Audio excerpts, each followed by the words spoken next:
Magandang hapon, mga kabarangay. Andito po ako sa barangay hall natin ngayon.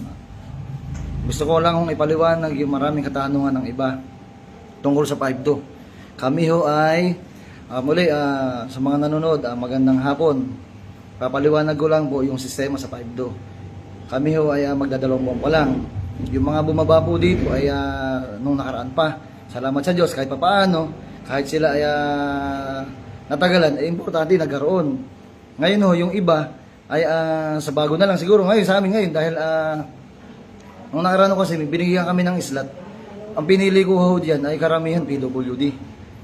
Sana maunawa nyo. Ngayon, by next year ho, ang sistema na natin, makinig kayo mga barangay ko.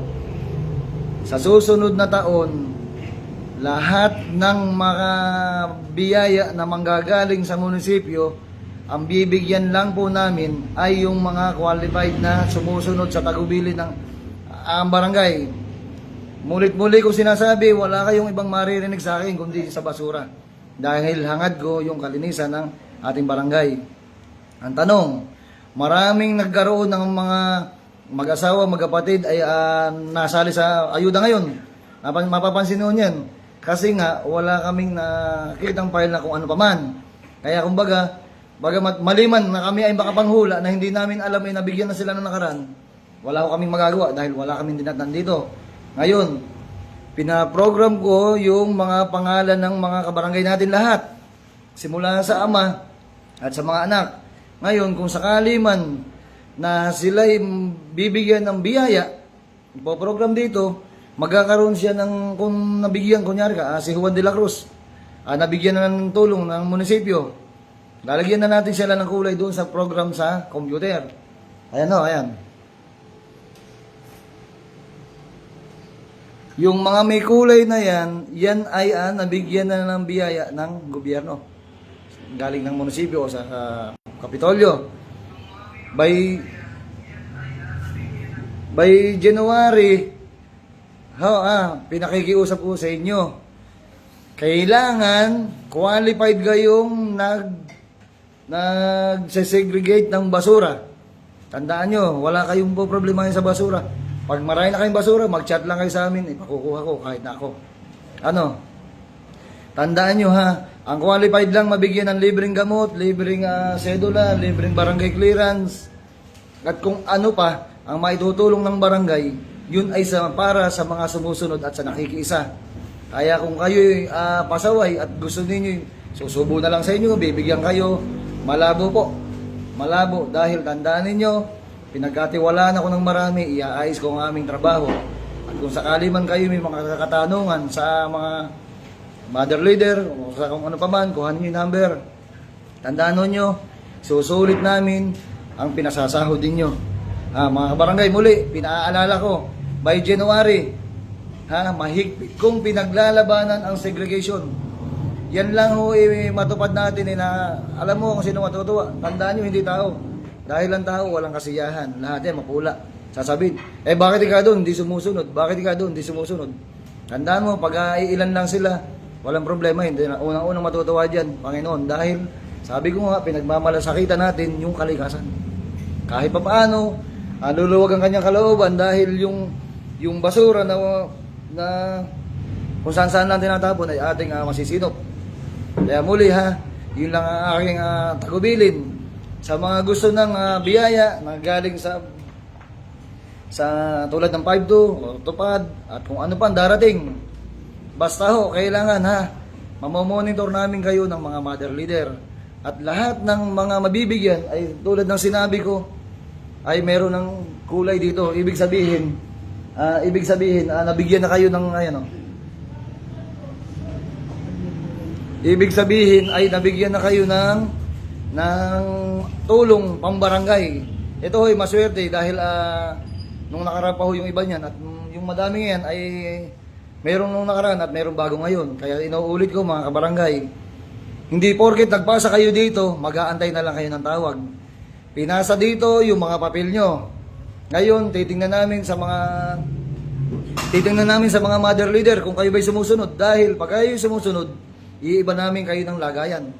Tandaan nyo, hindi man kayo makakuha ng ayuda kung may libreng gamot dito, qualified kayo. Di ba? Kaya mga kabarangay, sana maunawa ninyo yung aking laban. Yun lang ho ay napakasarap na sa kalooban dahil ang tinuturuan natin, tandaan nyo, ang tinuturuan natin, hindi yung tayong mga matitigas na ulo, yung mga bata na nagkakaroon sila ng disiplina sa sarili. Pakisabihan yung mga bata na bawal magkalat sa karsada, bawal na magkalat, iba na. Iba ho ngayon ang kapitan. Di ba? Maganda yung intensyon ko. Kung hindi nyo natuturuan, nababaliwala sila. Kami ho magtuturo. Huwag kayong mag-alala. 2 taon lang yan. Bahala na ho kayo. Malaya na kayo. Kung sanay kayo sa pariwara na pamamahala, kalayaan ho ninyo yan. Yun lang po at maraming salamat sa mga tumulong sa amin. Salamat sa Diyos. Salamat po sa inyo. Salamat. Ingat po ang lahat. Salamat po. Muli, sinasabi ko sa inyo, mga kabarangay ko, ang qualified lang mabigyan ng tulong ng barangay. Yung mga sumusunod sa tagubilin ng barangay sa ikaayos at kaunlad ng ating pamayanan. Yun ay yung mga nagsesegregation. Yung mga ano pa ba yun?